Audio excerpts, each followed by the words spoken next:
As the leader of Hungary's Fidesz party, Orbán has called for a Monday vote on Sweden's NATO membership, aiming to end over 18 months of delay. Hungary, the last of NATO's 31 members yet to ratify Sweden's bid, faces international pressure, highlighted by a recent U.S. senator's visit urging Orbán to expedite Sweden's addition. Today, Taiwan drove away a Chinese Coast Guard boat that entered its waters near sensitive frontline islands. Now, this comes one day after China's Coast Guard boarded a Taiwanese tourist boat that a Taiwan minister says is triggering panic. NTD's Virginia Gibson has the story. A Chinese Coast Guard boat numbered 8029 entered Taiwan's waters near Kinmen on Tuesday morning, Taiwan's Coast Guard said in a statement, adding it dispatched a boat and used radio and broadcast to drive away its Chinese counterpart, which left the area an hour later. Taiwan's Coast Guard said it will continue to use radar, surveillance, and patrols to ensure the harmony and safety near the waters of Taiwan-controlled Kinmen Islands, which are close to China's shores. China can exert this political pressure, but I don't think that China will escalate this into a so-called military conflict, as it sent the so-called Sea Police, which is part of the Coast Guard. This is an action of a relatively low intensity.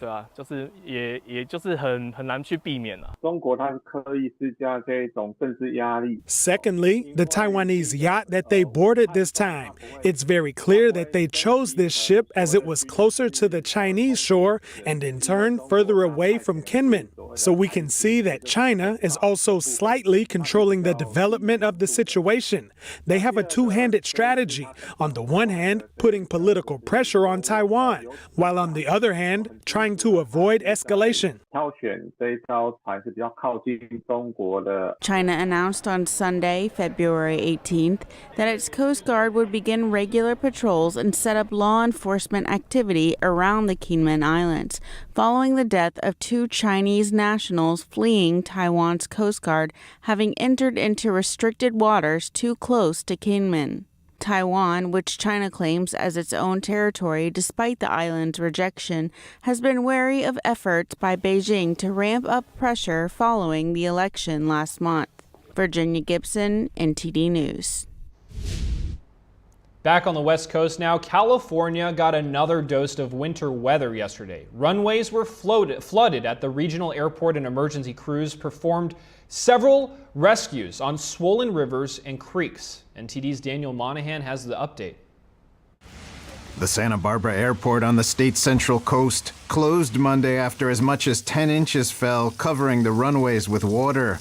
The National Weather Service had warned that California's central coast was at risk of significant flooding. Up to 5 inches of rain predicted for many areas, with isolated rain totals of 10 inches in some areas as the storm headed toward greater Los Angeles.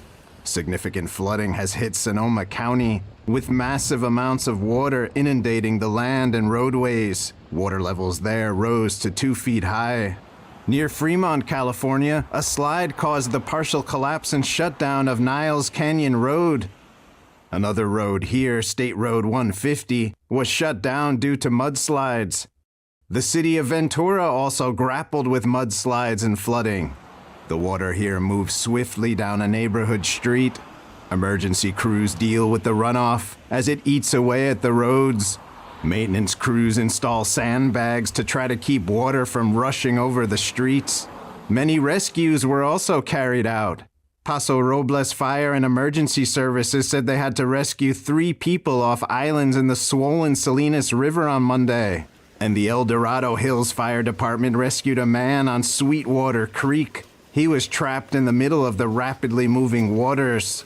The Sacramento Metropolitan Fire District says it rescued 2 people trapped in a vehicle in waist-high floodwaters. Metro Fire boat teams helped them off the car roof and got them to safety. Millions in California remain in the risk zone for heavy rain, flash flooding, and landslides. But officials said the state was unlikely to experience damage like that produced by an atmospheric river that came ashore 2 weeks ago. Daniel Monahan, NTD News. Today, the Biden administration announced another round of cash for water treatment projects around the country.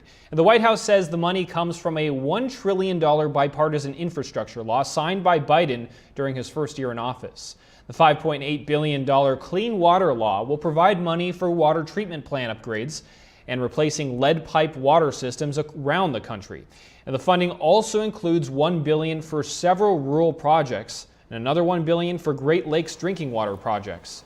This latest distribution of money brings the total that states have received to $22 billion. The Biden administration is touting this law as one of the largest investments to provide clean water in America's history.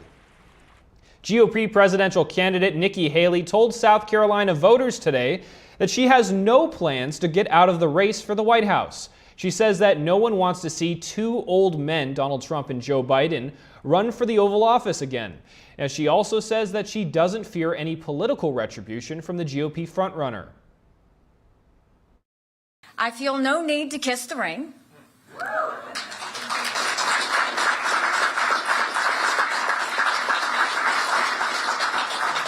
I have no fear of Trump's retribution. I'm not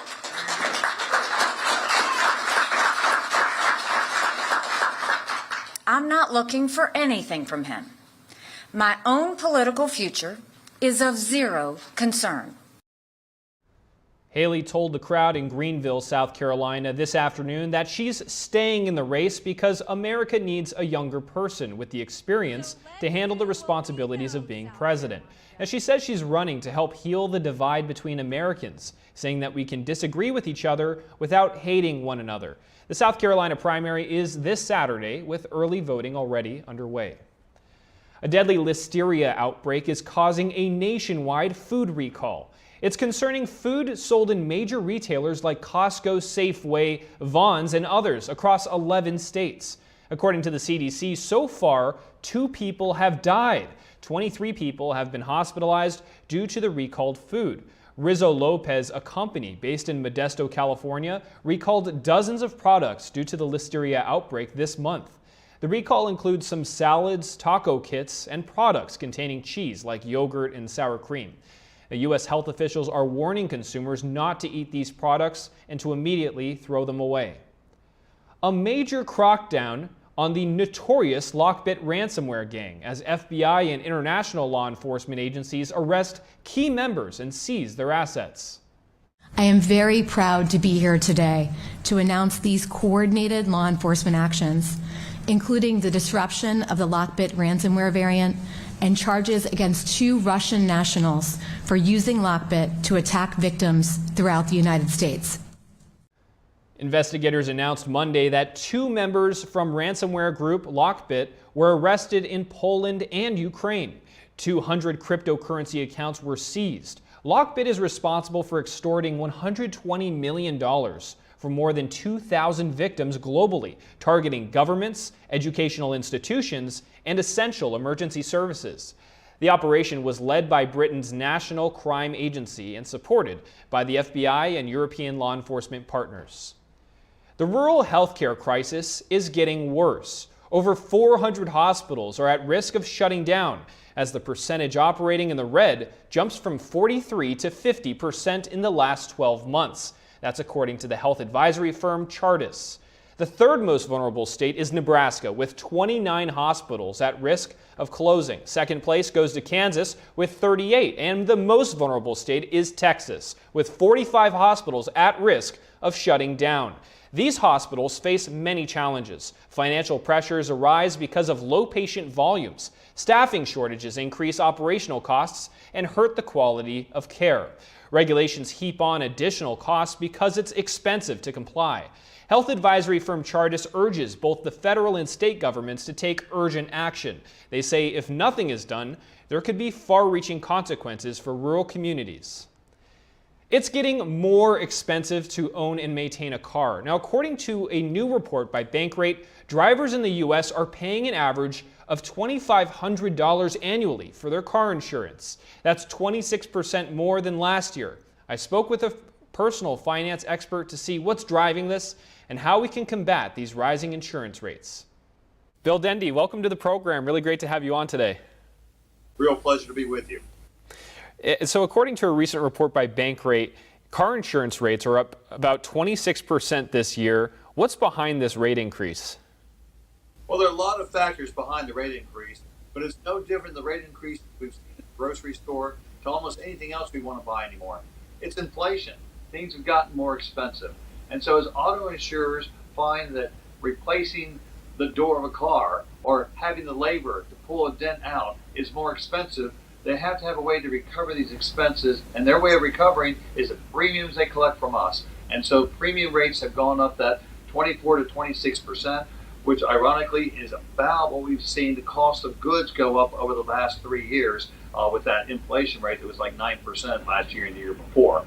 And so it's the cost of providing the repairs that the insurance companies are required to do that are causing these insurance premiums to move up. But it sure has hit a lot of people in their budget, and it creates a lot of challenges for some families.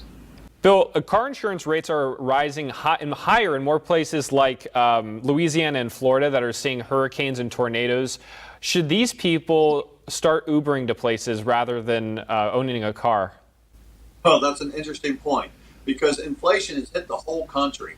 So we've seen rates go up because of inflation across the country, but rates have gone up even more in some states because of weather concerns. And insurance companies believe that this inclement weather is not likely to go away. These hurricanes, hailstorms, tornadoes in certain states like Louisiana, Texas, Florida are going to cause those insurance rates to probably stay higher. Now, does it make more sense to Uber? Well, that depends. How far do you have to go? And can you totally do without the car? Because a car parked in the garage, you still have to have some level of insurance on that automobile. And the cost of the Ubering varies from city to city and from time that you use the Uber to from time to time that you use the Uber. So that is a kind of managerial accounting question that a lot of people are starting to do, especially those who live in a city where they work in the city and everything they need is near the city. So in population centers, it may make the most sense to go without the car. Now, Bill, what's your advice to car owners, especially those young people who are just breaking into, they're getting their independence and just getting car insurance? What advice do you have for them? Well, there are many things that a person can do to battle these higher insurance rates. One of the first things, it's so basic, and it sure does help a lot, is shop.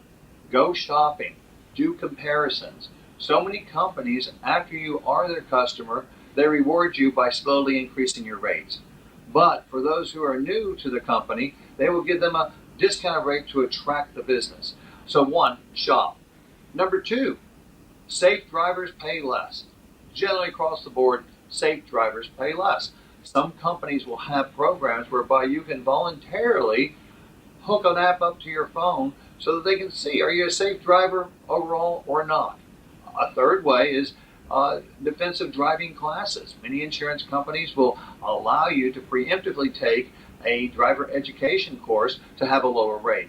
Most companies will give you a discount if you're able to buy multiple lines of insurance from the same company.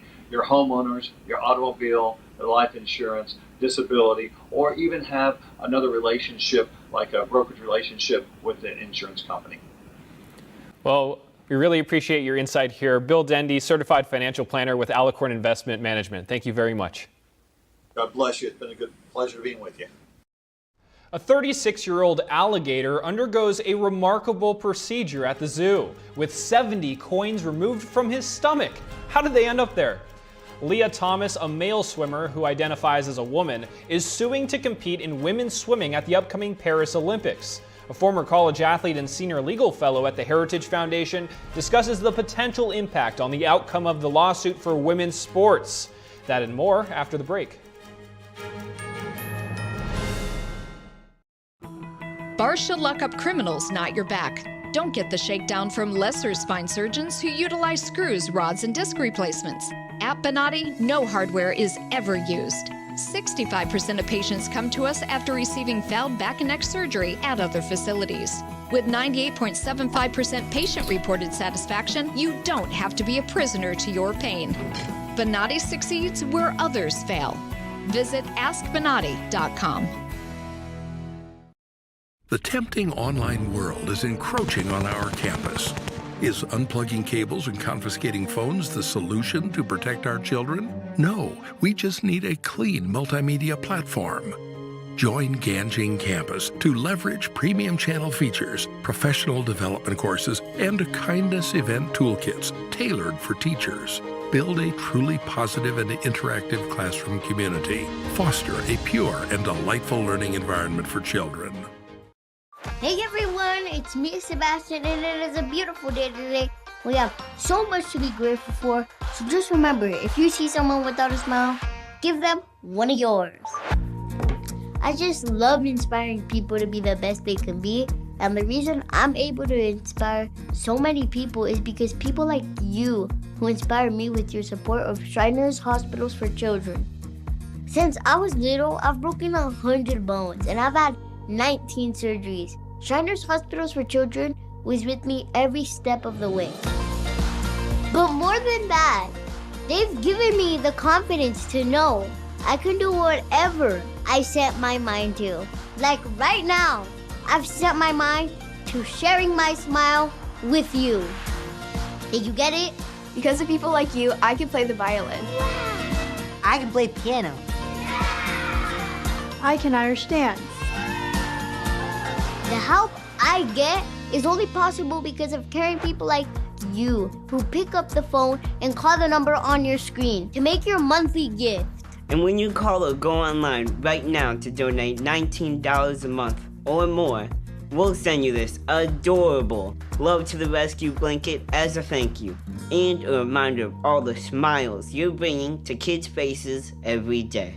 Kids like me. And me. And me. And me. So what are you waiting for? You can inspire kids like me by visiting loveshiners.org. After all, you can't help everyone, but you can help someone. So let's go! Thank you. Thank you. Thank you for giving. Join me and bring a smile to the world with your monthly gift today. Please call now. If operators are busy, please call again or go to loveshriners.org right away. Join me and bring a smile to the world. Welcome back. Leah Thomas made waves after winning an NCAA championship in women's swimming in 2022. Now he is suing to compete in the upcoming Paris Olympics. NTD's Andrew Thomas spoke with a former college athlete and senior legal fellow at the Heritage Foundation to discuss the potential impact the lawsuit ruling will have on athletics and other women's spaces. In June 2022, World Aquatics banned biological men who'd gone through puberty from competing in women's races. Now swimmer Leah Thomas, born William Thomas, is filing a lawsuit in the Court of Arbitration for Sport in an effort to compete at the Paris Olympics. Former college softball player and Heritage Foundation legal fellow Sarah Parshall-Perry says there's a legitimate biological reason for men's and women's sports. There is a world of difference between men and women in athletic prowess, including muscle mass, bone density, height, shoulder breadth, muscle twitch response, and that's why we have sex-separated sports.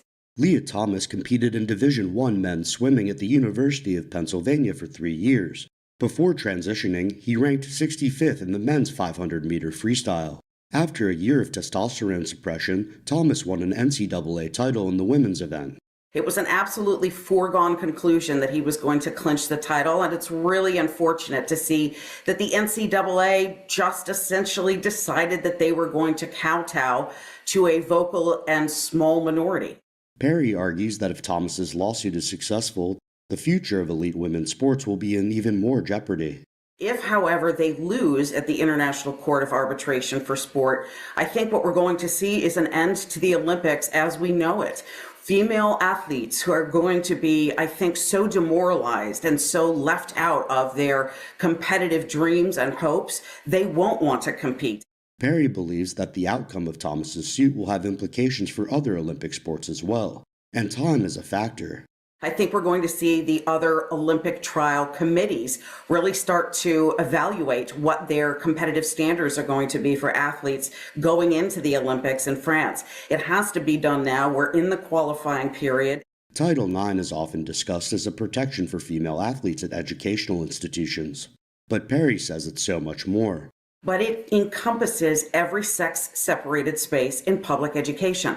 And that includes bathrooms, locker rooms, housing accommodations, dormitories, and educational opportunities, things like scholarships. Perry adds that the outcome of Thomas's lawsuit will have implications that reach much further than women's sports. This is going to have a catastrophic effect going forward that I think we're only now beginning to realize and force. Andrew Thomas, NTD News. China is getting poorer, with investors diverting capital out of the country in large numbers. And the social media app TikTok is under investigation by the EU. Here's NTD's Don Ma with today's business brief. Okay, thank you, Jack. Big news here when it comes to China. Foreign investors appearing to be fleeing the country as new numbers reveal foreign direct investment in China has dropped to a 30-year low. According to the State Administration of Foreign Exchange, China's direct foreign investment has fallen 80% since 2022. The FDI totaled just $33 billion last year. Compare that to $344 billion in 2021. Beijing has been struggling to reignite the country's economy after the pandemic. The country is dealing with the property crisis, weak domestic demand, and low investor confidence. In addition to all this, foreign companies have been scaling down their operations in China after the Chinese regime put a focus on national security and cracking down on spying. And that's why companies are concerned over how this policy and others will be enforced, potentially affecting their businesses. Meanwhile, with companies pulling out and a shrinking labor force, China's economy could suffer even more in the medium and long term. And Chinese-based TikTok is officially under investigation by the European Union. The bloc is looking into whether the social media company is doing enough to protect children. The formal investigation will determine whether TikTok is violating the bloc's strict Digital Services Act, which requires social media companies to safeguard minors and reduce risks of becoming addicted to content. The EU will be focusing on TikTok's systems in place, including its algorithm that might stimulate addiction, as well as its age verification tools. Back to you, Jack. Thank you, Don. A zoo in Omaha, Nebraska says it removed 70 coins from the stomach of a 36-year-old alligator. His name is Thibodeau. Now, the procedure came after the foreign metal objects were identified in his stomach during a routine exam. The zoo says he was anesthetized and a plastic pipe was placed to protect his mouth and safely passed tools used to access those coins. And they included a camera to help guide them.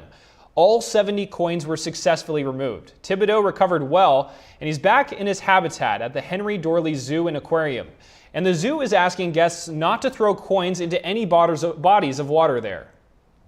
Thank you for watching NTD Newsroom. Stay tuned for NTD Evening News with Tiffany Meyer tonight at 6 p.m. Eastern, 3 Pacific. I'm Jack Bradley. I'll see you tomorrow.